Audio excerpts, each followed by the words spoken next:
Hello everyone, সকলোকে স্বাগতম জনাইছো অন্য এটা নতুন ভিডিঅ'লৈ। আজিৰ ভিডিঅ'ৰ প্ৰথম কুৱেশ্যনটো হ'ল who was the first Indian governor general of independent India?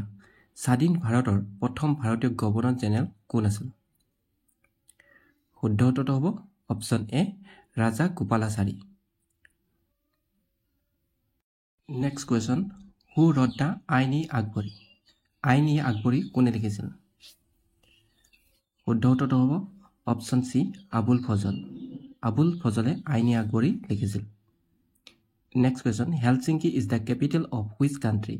Helsinki কোনখন দেশৰ ৰাজধানী হয়? শুদ্ধ উত্তৰটো হ'ব option D Finland. Next question, which of the following was the first newspaper of India? নিম্নলিখিত কোনখন ভাৰতৰ প্ৰথম বাতৰি কাকত আছিল? শুদ্ধ উত্তৰটো হ'ব option A the Bengal gazette. The Bengal gazette আছিল ভাৰতৰ প্ৰথমখন বাতৰি কাকত। Next question, Veerbhumi is the tomb of which great men? বীৰভূমি কোনজন মহান ব্যক্তিৰ সমাধিস্থল?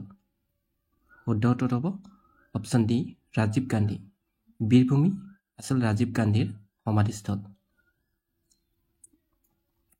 পৰৱৰ্তী question, who author the famous book Indica? বিখ্যাত গ্ৰন্থ ইণ্ডিকা কোনে ৰচনা কৰিছিল? শুদ্ধ উত্তৰটো হ'ব অপশ্যন চি মেগাস্থিনিছ। ইণ্ডিকা ৰচনা কৰিছিল মেগাস্থিনিছে। Next question, what was the ancient name of Cachar? কাছাৰৰ প্ৰাচীন নাম কি আছিল? শুদ্ধ উত্তৰটো হ'ব অপশ্যন বি হিৰিম্বা। কাছাৰৰ প্ৰাচীন নাম আছিল হিৰিম্বা। পিছৰ question, which Ahom king was known as the Bamuni Konwar? কোনজন আহোম ৰজাক বামুণী কোঁৱৰ বুলি জনা গৈছিল? ইয়াৰ ভিতৰত শুদ্ধ উত্তৰটো হ'ব অপশ্যন এ চুডাংফা। চুডাংফাক বামুণী কোঁৱৰ নামেৰে জনা যায়। Next question, what is the first capital of the Chutia kingdom? Chutia ৰাজ্যৰ প্ৰথম ৰাজধানী কি আছিল? শুদ্ধ উত্তৰটো হ'ব অপশ্যন চি স্বৰ্ণগিৰি। স্বৰ্ণগিৰি হ'ল চুতীয়াসকলৰ প্ৰথম ৰাজধানী। What is the currency of Thailand? থাইলেণ্ডৰ মুদ্ৰা কি? শুদ্ধ উত্তৰটো হ'ব option C baht. Next question, what is the article related to the evolution of untouchability of the Indian constitution? ভাৰতীয় সংবিধানৰ অস্পৃশ্যতা বিলুপ্তিৰ সৈতে সম্পৰ্কিত অনুচ্ছেদটো কি? শুদ্ধ উত্তৰটো হ'ব অপশ্যন চি আৰ্টিকল 17। পিছৰ question, when was Assam association formed? Assam association কেতিয়া গঠন কৰা হৈছিল? ইয়াৰ শুদ্ধ উত্তৰটো হ'ব অপশ্যন চি 1903 চনত অসম এছ'চিয়েশ্যন গঠন কৰা হৈছিল। ইয়াৰ পিছৰ question, which river is known as Padma in Bangladesh? বাংলাদেশত কোনখন নদীক পদ্মা বুলি কোৱা হয়? শুদ্ধ উত্তৰটো হ'ব option B Ganga. Next question, the Bomdila pass is located in which state? Bomdila pass কোনখন ৰাজ্যত অৱস্থিত? শুদ্ধ উত্তৰটো হ'ব option C Arunachal Pradesh. Next question, the people of the Indus valley civilisation worshipped? হিন্দু সভ্যতাৰ লোকসকলে কাক পূজা কৰিছিল?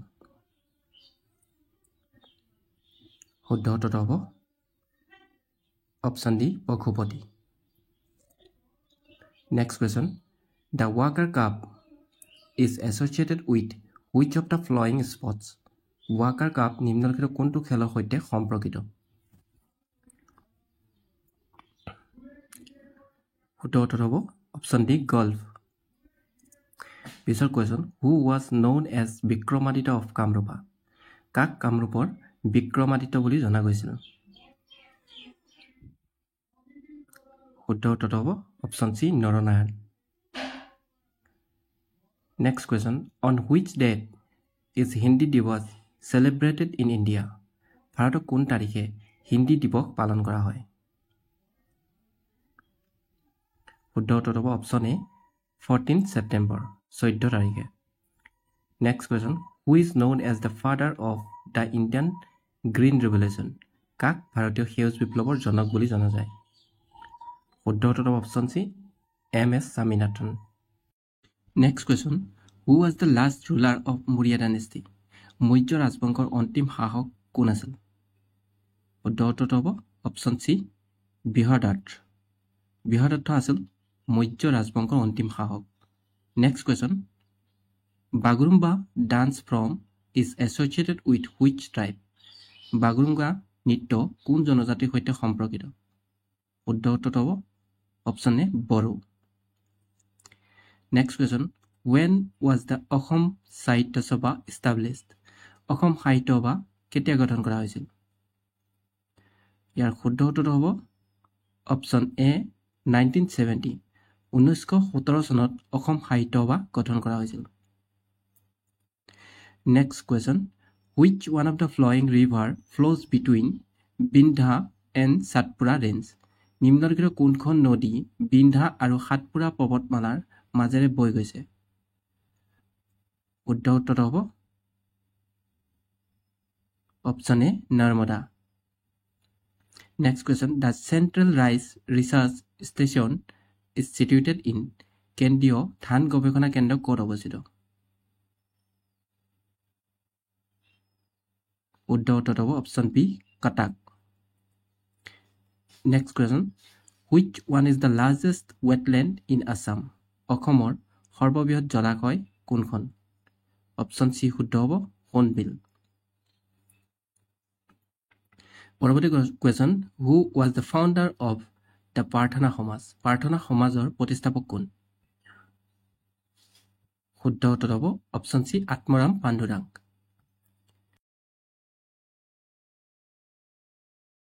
Next question. The largest populated district of Assam according to 2011 census is?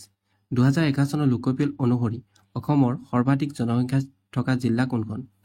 শুদ্ধ উত্তৰ হ'ব অপশ্যন চি নগাঁও। আৰু সৰ্বাধিক জনসংখ্যা থকা জিলাখন হ'ল নগাঁও আৰু কম জনসংখ্যা থকা জিলা হৈছে ডিমা হাছাও। ইয়াৰ পিছৰ question. Who was the founder of Asiatic Society of Bengal? Asiatic Society of বেংগলৰ প্ৰতিষ্ঠাপক কোন আছিল? শুদ্ধ উত্তৰটো হ'ব option B sir William Jones. It was established in 1784। 1784 চনত গঠন হৈছিল। Next question. The Walker cup is associated with which of the following sports? Walker cup নিম্নলিখিত কোনটো ক্ৰীড়াৰ সৈতে সম্পৰ্কিত? শুদ্ধ উত্তৰটো হ'ব option D golf. Next question. Which was the first ever GI tag product from Assam? অসমৰ পৰা প্ৰথমবাৰৰ বাবে GI টেগ লাভ কৰা সামগ্ৰী কোনবিধ আছিল? শুদ্ধ উত্তৰটো হ'ব অপশ্যন বি মুগা চিল্ক। আৰু এই মুগা চিল্কে 2007 চনত GI টেগ লাভ কৰিছিল। পিছৰ কুৱেশ্যনটো হ'ল who was the first Ahom king to celebrated Bihu in the court yard of Assam? কোনজন আহোম ৰজাই প্ৰথমে আহোমৰ দৰবাৰত বিহু উদযাপন কৰিছিল? শুদ্ধ উত্তৰটো হ'ব অপশ্যন ডি ৰুদ্ৰসিংহ। ৰুদ্ৰসিংহই আহোমৰ দৰবাৰত প্ৰথমে বিহু উদযাপন কৰিছিল। Next question. Who is known as the missile man of India? ভাৰতৰ মিছাইল মেন হিচাপে কাক জনা গৈছিল? শুদ্ধ উত্তৰটো হ'ব option B doctor Abdul Kalam. ইয়াৰ পিছৰ কুৱেশ্যনটো হ'ল doctor APJ Abdul Kalam famous Indian scientist autobiography is known as? Doctor APJ Abdul কালামৰ বিখ্যাত ভাৰতীয় বিজ্ঞানী আত্মজীৱনীক দেশ নামেৰে জনা যায়। শুদ্ধ উত্তৰ হ'ব option B wings of fire.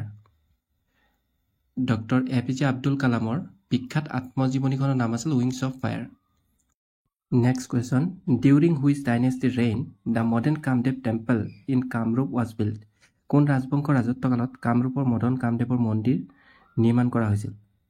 শুদ্ধ উত্তৰ হ'ব পালা ডাইনেষ্টি। পাল বংশৰ ৰাজত্বকালত মদন কামদেৱৰ মন্দিৰ নিৰ্মাণ কৰা হৈছিল। আৰু এই মদন কামদেৱৰ মন্দিৰক অসমৰ খাজুৰাহো বুলিও জনা যায়। ইয়াৰ পিছৰ কুৱেশ্যনটো হ'ল Poki was the birth place of which cultural icon? Poki কোন সংস্কৃতিবিদৰ জন্মস্থান আছিল? শুদ্ধ উত্তৰটো হ'ব অপশ্যন চি জ্যোতিপ্ৰসাদ আগৰৱালা। জ্যোতিপ্ৰসাদ আগৰৱালাৰ বাসস্থান আছিল Poki. What is the article related the evolution of untouchability of the Indian constitution? ভাৰতীয় সংবিধানৰ অস্পৃশ্যতা বৰ্জনৰ সৈতে সম্পৰ্কিত অনুচ্ছেদটো কি? শুদ্ধ উত্তৰ হ'ব আৰ্টিকল 17।